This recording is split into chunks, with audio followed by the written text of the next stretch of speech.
Thanks for watching with us this morning. We are live inside the atrium here at Lambeau Field. Kind of a snowy morning, but it is a really big day for a lot of local nonprofits in our area. Yeah, that's right. It's Give Big Green Bay, and we're learning more about the impact these organizations make.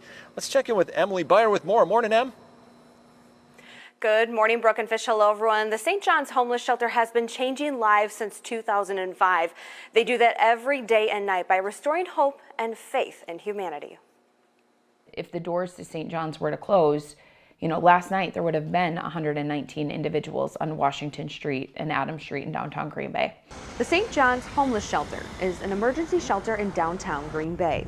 We're like a family here. We can not only state our needs and our wants, but we get the support, the love and support and the respect as an individual that we need. Mark and Thomas are both guest interns at the shelter that also use the shelter. We both go out of our way to be helpful, but it's especially important when we're on the same level. We can help somebody with something small, whether it be figuring out a bus route. And there's a lot of people here like myself, whether they're here from an addiction and or an accident or loss of a family member, loss of a job.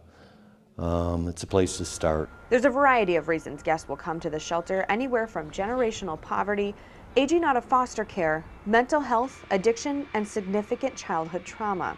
Our oldest guest was a 93-year-old man with dementia. And so you think about 18 to 93, what goes on in a life, and that's what we see here. Executive Director Alexia Wood says the driving force behind St. John's is the belief for change and hope. Every single guest that walks through our doors is somebody's son or somebody's daughter. And if you start with that framework and you approach that individual and you learn their name and you hear their story and you hear their hopes and dreams.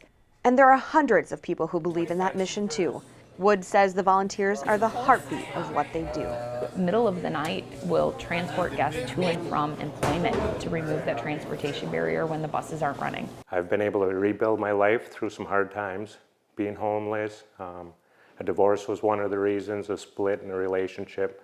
Mark says they've helped build him up as a person, and he's now in college, starting just a few weeks ago at NWTC this spring semester. Sometimes I sit there and think about the graduation day and what I could do to give back to St. John's. That's coming to my mind, what we can do to help keep this place running when we do graduate from this program. Incredible work that they're doing there 24/7. They do have some events that are happening later here today. There is a Soup for You event that starts at noon at the shelter. Some local restaurants and bakeries are coming together to offer a one-of-a-kind tasting. Plus, there's going to be coffee from La Java, breads from Not by Bread Alone, and dessert from Cupcake Couture. Also, if you're looking for some unique fun, this is pretty cool. You can head to Green Bay Axe. They're having an Axe homelessness event.